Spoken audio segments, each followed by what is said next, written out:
বেসরকারি সংস্থাকে দিয়ে কয়লা উত্তোলনের পরিকল্পনা ইসিএল এর।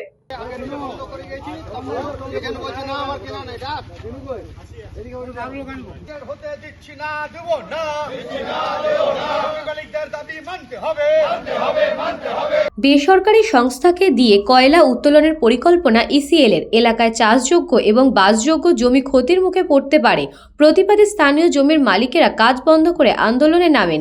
ঘটনাটি ঘটেছে অন্ডালের খান্দারা মৌজা এলাকায়। অন্ডাল কৃষি জমি রক্ষা কমিটির সম্পাদক তপন মুখার্জি ও সভাপতি উজ্জ্বল পাল জানান, অন্ডলের খান্দারা মৌজা এলাকায় বহুদিন ধরে বন্ধ হয়ে পড়ে রয়েছে ময়রা কলিয়ারি। সেই কলিয়ারির আশেপাশে ইসিএল 2 বিঘা জমি ক্রয় করেছে এবং নিজেদের আরও 8 বিঘা জমি রয়েছে। 10 বিঘা জমির মধ্যেই মাটি খনন করে ইনক্লাইন পদ্ধতিতে আশেপাশের জমির তলা খালি করে কয়লা উত্তোলনের পরিকল্পনা নিয়েছে ইসিএল বলে স্থানীয়রা জানান। জমি অধিগ্রহণ না করে সেই জমির তলায় কয়লা কাটা হলে ভবিষ্যতে সেই জমিগুলি ধস কবলিত এলাকায় পরিণত হতে পারে, তখন তার দায়ী নেবে কে? এমনই দাবি রেখে স্থানীয় জমির মালিকরা কৃষি জমি রক্ষা কমিটির সহযোগিতায় আন্দোলনে নামেন। তাদের বক্তব্য, ইসিএল কর্তৃপক্ষকে আগে জমির মালিকদের সঙ্গে আলোচনায় বসতে হবে এবং আশেপাশের সমস্ত জমি অধিগ্রহণ করে তবে কাজ চালু করতে হবে। জমি অধিগ্রহণ না করে কোনোভাবেই কাজ চালু করতে দেওয়া হবে না বলে হুঁশিয়ারি দেন কৃষি জমি রক্ষা কমিটির সম্পাদক তপন মুখার্জি। কৃষি জমি রক্ষা কমিটির সভাপতি উজ্জ্বল পাল ও এলাকার দেবাশিস ঘোষাল নামে এক কৃষক জানান, নতুন সরকার গঠিত হয়েছে। মাননীয় মুখ্যমন্ত্রীর কাছে আমরা এই ব্যাপারে দৃষ্টিপাত করার আবেদন জানাচ্ছি, যাতে করে শিল্প চলে এবং জমির মালিকরা ক্ষতিগ্রস্ত না হয়। জমির মালিকদের উপযুক্ত ক্ষতিপূরণ এবং মালিকদের সঙ্গে আলোচনা করে ইসিএল তাদের কাজ শুরু করতে পারে, নতুবা এই আন্দোলন আরও বৃহত্তর আকার নেবে আগামী দিনে। জমির মালিকদের আন্দোলনের ফলে মাটি খোঁড়ার কাজ করতে আসা মেশিন বন্ধ করে দেওয়া হয় এবং যে সকল এলাকায় গর্ত খোঁড়া হয়েছে অবিলম্বে সেই গর্ত বুঝিয়ে ফেলতে হবে, নতুবা বর্ষায় সেই গর্তে জল জমে যদি কোনো দুর্ঘটনা ঘটে তাহলে তার দায় ইসিএলকে নিতে হবে বলে জানান আন্দোলনকারীরা। যদিও এই ব্যাপারে ইসিএল এর তরফ থেকে কোনো প্রতিক্রিয়া পাওয়া যায়নি। আজকে এসেছি বলতে গেলে এইখানে ইসিএল বা কোল ইন্ডিয়া প্রাইভেটাইজেশনের পরে ফলে এখানে একটা কোল ব্লক টেন্ডার হয়।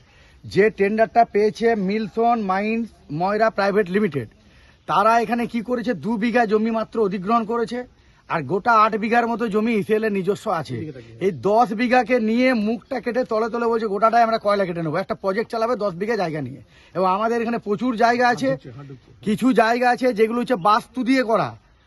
আপনারা দেখুন, এখানে 22শে মে রেজিস্ট্রেশন হয়েছে, এই 2026 সালে আসানসোলে সে বাস্তু বলে রেজিস্ট্রেশন করেছে। তাহলে রেজিস্ট্রি অফিসেও তো আমাকে বলেনি যে এই জমিটা আপনারা কিনবেন না, এখানে বাস্তু কনভার্সন হচ্ছে। সামনে মসজিদ আছে, শ্মশানঘাট আছে, কলেজ আছে সামনে। এনারা বক্তব্য হচ্ছে মুখটা ঢুকে তলটাতে গোটায় কয়লা কেটে নিয়ে আমরা বেরিয়ে চলে যাব। আমাদের বক্তব্য হচ্ছে আমাদের সাথে আলোচনা করে বসে জমির একটা শিডিউল রেট করতে হবে, সেই রেট সবাইকে দিতে হবে, এলাকার বেকার ছেলেদেরকে চাকরি দিতে হবে এবং তার সাথে পানীয় জল এবং ধস প্রবণিত এলাকা হলো তাদের যে কি কম্পেনসেশন দেবে সমস্ত দায়িত্ব যদি নিয়ে করে তবে আমরা শিল্প করতে পারবো। দেখেন আমরা মাইন্স করতে দেবো না, গায়ের জোরে কোনো জমি অধিগ্রহণ করতে আমরা দেবো না। আমাদের মূল দাবি হচ্ছে গিয়ে পরে এই এলাকাতে আমরা কোলবেল্টের মানুষ, আমরা এই এলাকায় দেখেছি এর আগে যে সমস্ত ওসিপি এবং ইনক্লাইন হয়েছে সেই সমস্ত ইসিএল দ্বারা জায়গা অধিগৃহীত হয়েছিল, এখন প্রাইভেট দ্বারা অধিগৃহীত হচ্ছে। যদি আজকে মুখের জায়গাটুকু ইসিএলের পারচেসিং করা জায়গা কিংবা কোনো প্রাইভেটের জায়গা থেকে যদি পারচেসিং করে সামান্য জমি কিনে পরে যদি আন্ডারগ্রাউন্ডের নিচে চলে যায়, এইটা যে 20 বছর পরে যে সাবসিডেন্ট হবে তার দায়ভার কে নেবে? Bureau report, news Banga time. St. Augustine's Day School, Barakpur. Success for every child. Admission open session 2026 to 2027. Contact number 9007934555. AM Jewelers Ichhapur Anandamath. আমাদের মেকিং চার্জ 3%।